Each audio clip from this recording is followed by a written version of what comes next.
1967년에 대단한 수술이 있었습니다. 그것은 심장 이식 수술입니다. 1967년이니까 얼마나 오래전 이야기입니까? 그때 사람의 심장을 떼서 다른 사람에게 이식한다는 것은 대단한 뉴스거리가 되었겠죠. 그 행운의 주인공이 있었습니다.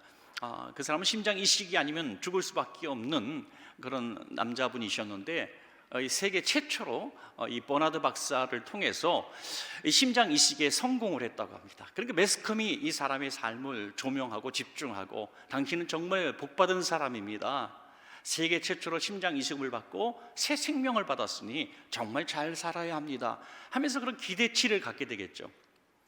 그런데 이분이 9살 일생으로 정말 세계적인 조명을 받으며 새 삶을 살고 있었다가 과거의 그런 난폭성들이 다시 드러나게 됩니다. 그래서 부인을 구타하고 결국에는 이혼하고 엉망인 삶을 살게 되죠. 그래서 이 모습을 보면서 많은 사람들이 실망을 하게 됩니다.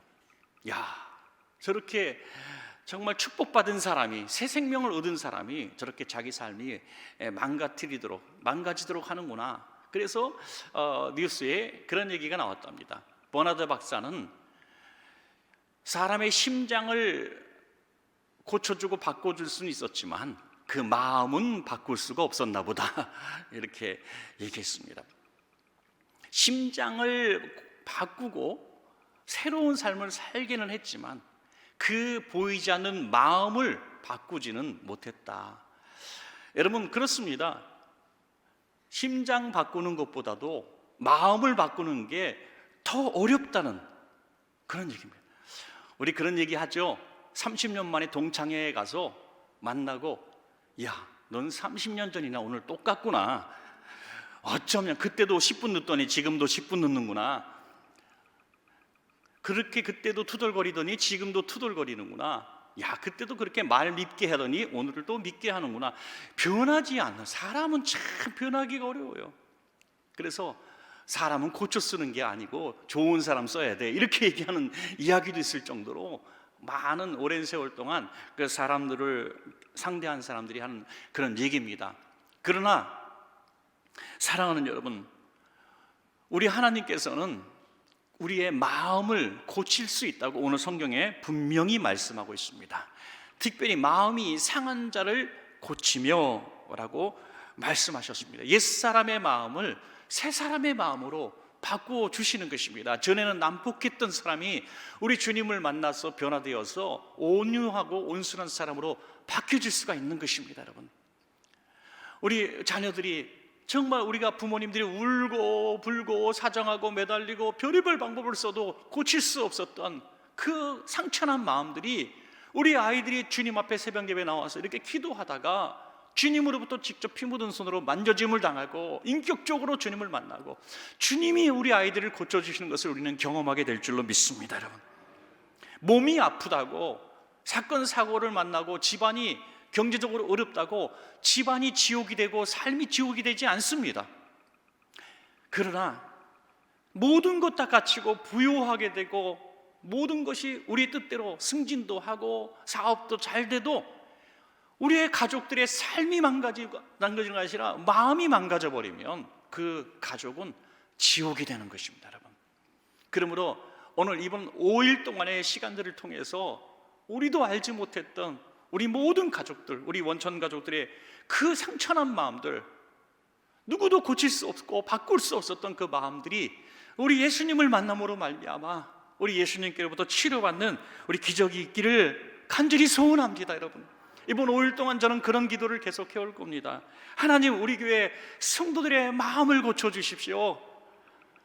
갑자기 삶이 고쳐지고 어떤 빚을 갚고 부유하게 되고 이런 축복은 우리는 잘 모르겠지만은, 우리가 치유와 회복이라는 주제를 통해서 우리의 마음들이 변화되고 고침받고 오랫동안 묵혀뒀던 상처들이 치료됐으면 참 좋겠다는 생각을 하게 됩니다. 여러분, 그래서 오늘은 본문을 중심으로 딱 두 가지 우리 상한 마음을 고치받는 비결을 생각해 보도록 하겠습니다. 첫째로, 나의 마음이 상했다고 하는 사실을 우리가 인정하고 깨달아야 한다.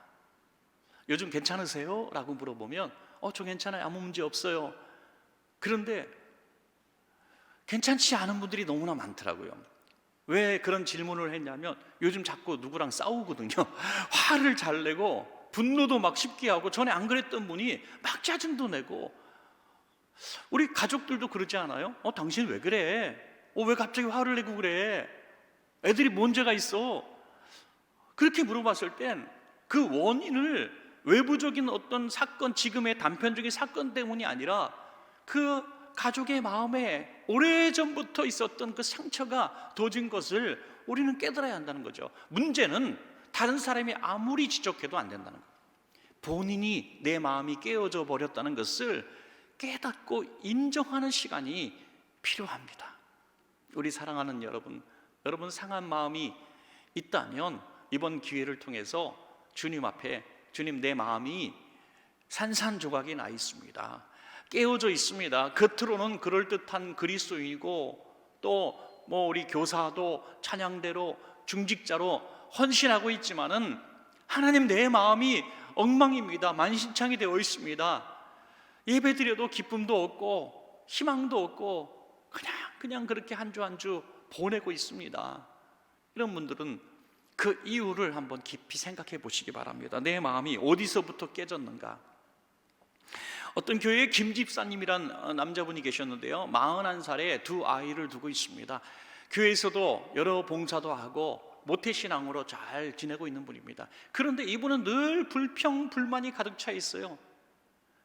어디 교사 그룹에 가면 교사 그룹이 깨지고, 찬양대 가면 찬양대가 깨지고, 이분이 가는 곳마다 깨트리는 은사가 있어요. 그래서 다 화가 나게 분쟁해요. 그래서 집사님 도대체 왜 그래? 왜 그래? 모든 사람이 이 집사님을 손가락질하고 같이 있기를 싫어하고 미워했습니다.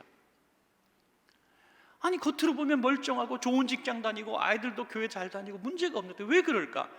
그 원인을 자신도 모르고 아무도 몰랐는데 어느 날 깨달았다는 거예요. 19살부터 21살까지 2년 동안 사귀었던 교회의 여자친구가 있었는데 2년 동안 사귀다가 어느 21살 때 말다툼을 심하게 하고 이 여학생이 뛰쳐나갔는데, 그 뛰쳐나가다가 교통사고로 죽고 말았습니다, 여러분. 그래서 이 마음속에 자신이 죽였다는 생각을 하게 된 거예요. 누구도 원망하지 않았습니다. 누구도 너 때문이라고 말하지 않았어요. 왜? 이거 사건의 원인은 아무도 몰랐기 때문이죠. 그냥 아이가 교통사고로 죽었다, 이렇게만 알려졌던 것이죠. 자기만 아는 비밀이에요. 그래서 그걸 누구한테도 말할 수가 없었고 숨기고 있었고 늘 죄책감 속에서 있었다는 것입니다. 나는 행복하면 안 돼. 나는 행복하면 안 돼. 아무리 울고 후회해도 돌이킬 수 없는 이 사건 앞에, 그는 결혼하고 두 자녀가 있었지만 늘 죄책감 속에 자신을 원망하고 자신을 채찍질하고 있었다는 것입니다. 그 상한 마음을 어느 날 인정하고 주님 앞에 내어놓게 되는 것이죠.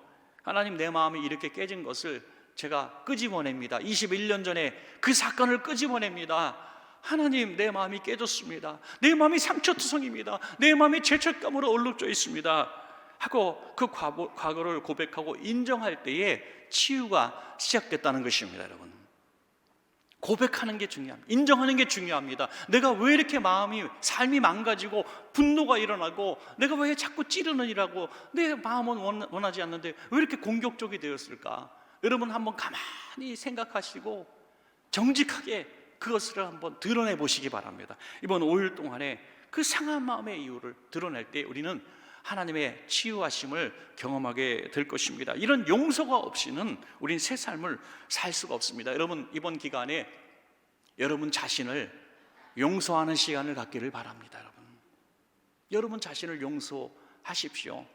지나간 시간들의 죄악과 죄책감에서 해방되었으면 좋겠습니다. 뉴욕 인근에 공동묘지가 있는데요, 저도 지나가다가 본 적이 있는데 그 공동묘지가 꽤 큽니다. 거기에 여러 비석들이 있는데 그 비석들을 읽다가 어떤 분이 참 특이한 비석을 하나 발견하게 되는데 딱 한 글자가 써 있었답니다. Forgiven. 제가 원어민 발음이라 잘 못 알아들으셨을 거예요. Forgiven 이렇게 써 있었는데 난 죄사함 받았습니다. 비석에 단 한 글자, 나는 죄사함 받았습니다. 난 용서받았습니다. 얼마나 평생을 죄책감 속에 살았을지 모르겠지만 그 비석에 당신은 용서함 받았어요 라고 써놨을까요? 여러분, 그 사실을 우리는 알아야 합니다. 우리는 더 이상 과거의 죄악 속에, 죄책감 속에 우리는 살 필요가 없습니다. 우리는 고백한 죄에 대해서는 주님은 기억도 나지 않는다고 말씀하십니다. 여러분을 용서하십시오. 주님이 용서하셨는데 왜 여러분들 죄책감 안고 살아가십니까? 과거에 잘못했던 일들에 대해서 자유로워지시면 좋겠습니다. 그리고 용서도 해 주셔야 합니다. 타인을 용서하시고, 당신 괜찮습니다, 당신 죄가 아닙니다, 당신 잘못 아닙니다 라고 그 우리 주변 사람들을 용서해 주시기 바랍니다. 그래야 우리 치유가 시작될 줄로 믿습니다. 마지막 두 번째는 나의 상한 마음을 예수님께 이제는 맡겨야 하는 것입니다. 사람은 심장을 바꿀 수는 있지만 마음을 바꿀 수는 없다고 그랬습니다. 우리 하나님은 우리의 마음을 고칠 수 있는 분이십니다. 여러분, 피 묻은 손으로 우리 마음을 어루만져 주시면 변화되는 것입니다. 울면서 사정해도 안 됐던 그 아이가 어느 날 변화되는 것을 우리가 보게 되죠. 하나님이 만져주시면 바뀌는 것입니다. 어느 날 그 난폭하고 문제 많았던 그 정말 어디로 튈지 몰랐던 그 자녀들이 어느 날 정말 신실한 모습으로 주님 만났다고 하는 것이죠. 이번에 우리 중고등부 수련회 가서 밤에 통성 기도하고 이런 모습이 4년 만에 일어나게 됐을 때, 또 작년에도 물론 했습니다만 올해 좀 많이 회복되어서 이렇게 했을 때 정말 저는 너무 다행스럽고 고맙습니다. 왜냐하면 청소년들이 주님 만나고 부르짖고 방언도 받고 하는 이 경험은 거의 여름 수련회, 겨울 수련회를 통해서 이루어지는 일들이거든요. 너 언제 예수 만났어? 언제 인격적으로 주님 만났어? 했을 때 저 여름 수련회였습니다. 중학교 2학년 때 여름 수련회였습니다. 부흥이었습니다. 이러거든요. 그것이 3, 4년 동안 멈춰 있을 때 얼마나 이 아이들이 정말 안타깝고 속상하기 그지없습니다. 주님을 꼭 만나고 인격적으로 주님을 만나고 살아계신 예수님을 만날 수 있는 그 기회들을, 부르짖는 기도, 이런 집회를 통해서 이루어지는데 그 기회들을 가질 수 없었다는 것이 너무너무 속상한 거죠. 온라인에 한계가 있잖아요. 온라인으로 어떻게 통성 기도가 가능하고 어떻게 주님의 은혜를 정말 체험할 수 있겠습니까? 여러분, 우리 오늘 이번 5일 동안에 여러분의 모든 마음들을, 냄새나고 속상하고 드러내고 싶지 않았던 마음들을 우리 주님과 1대1로 만나서 다 내어놓으시기 바랍니다. 우리 지일학교 아이들도요, 그냥 다 내어놓으시기 바라요. 우리 학생들, 청년들도 다 내어놓으시기 바랍니다. 하나님, 나는 정말 미래에 소망이 없습니다. 저는 약합니다. 저는 학교 성적이나 외모나 어떤 것도 자신이 없습니다. 하나님, 내가 어떻게 살아가야 될지 모르겠습니다. 취업도 자신 없습니다. 결혼도 자신 없습니다. 그냥 정직하게 고백하세요. 그러면 하나님이 뭘부터 고쳐주시냐면, 여러분들 어떤 길을 만나게 하시는 것이 아니라 여러분의 마음속에 먼저 확신을 주시고, 내가 너와 함께하리라, 내가 너를 도와주리라, 내가 너를 고쳐주리라, 주님이 먼저 말씀해 주시는 것입니다. 그 마음에 확신이 들어오게 될 때 우리 마음이 치유받기 시작하게 되는 것입니다. 요한계시록 3장 20절에 볼지어다 내가 문 밖에 서서 두드리노니 누구든지 내 음성을 듣고 문을 열면 내가 그에게로 들어가 그와 더불어 먹고 그는 나와 더불어 먹으리라 그랬습니다. 여러분, 주님 마음문만 열면, 이번 5일 집회 동안 마음문만 열면 주님이 들어오셔서 우리를 고쳐주십니다. 주님은 우리를 치료하기 위해서, 상한 마음과 몸을 치료하기 위해서 온갖 고통을 다 당하셨잖아요. 그 고통, 그것을 우리가 없었던 일로 만들 수는 없잖아요. 우리 자녀들이 어느 날 엄마가 나를 위해서 한 일이 뭐 있어? 아빠가 나를 위해서 해준 일이 뭐 있어요? 라고 말하는 날이 있지 않습니까? 사춘기 아들이 물론 그러죠. 철없으니까 그럴 때도 있습니다. 그러면 부모 마음이 억장이 무너지는 거예요. 그럼 이렇게 얘기하잖아요. 야, 아빠가 왜 새벽에 나가서 그 고생을 하는데, 야, 엄마가 왜 이 젊은 시절 다 포기하고 하고 싶은 거 다 내려놓고 너네 뒷바라지 하는데 내가 인생을 바쳤는데 왜 그걸 몰라? 엄마 아빠의 꿈이고 희망은 너희들이야. 엄마 아빠의 살아가는 이유도 너희들이야 라고 아무리 얘기해도 아이들이 받아들이지 않으면 소용이 없다는 거예요. 여러분, 예수님께서 우리를 위해서 죽으신 것을 믿으시기 바랍니다. 채찍에 맞으신 것을 믿으시기 바랍니다. 그 이유가 무엇입니까? 이사야 53장 5절에서 분명히 철없는 우리들에게 말씀하고 있습니다. 같이 한번 읽겠습니다. 시작. 그가 찔림은 우리의 허물 때문이요 그가 상함은 우리의 죄악 때문이라. 그가 징계를 받음으로 우리는 평화를 누리고 그가 채찍에 맞음으로 우리는 나음을 받았도다. 아멘. 깨어져 버린 그릇은 다시 쓸 수가 없습니다. 산산조각난 이 도기들은 버릴 수밖에 없습니다.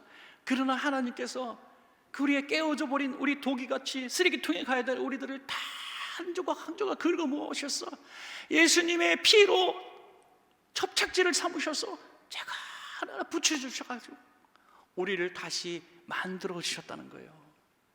재창조해 주셨다는 것입니다. 우리의 마음이 고침받으면 우리의 깨어진 삶도, 깨어진 관계도, 깨어진 꿈도 다시 회복될 수가 있는 것입니다.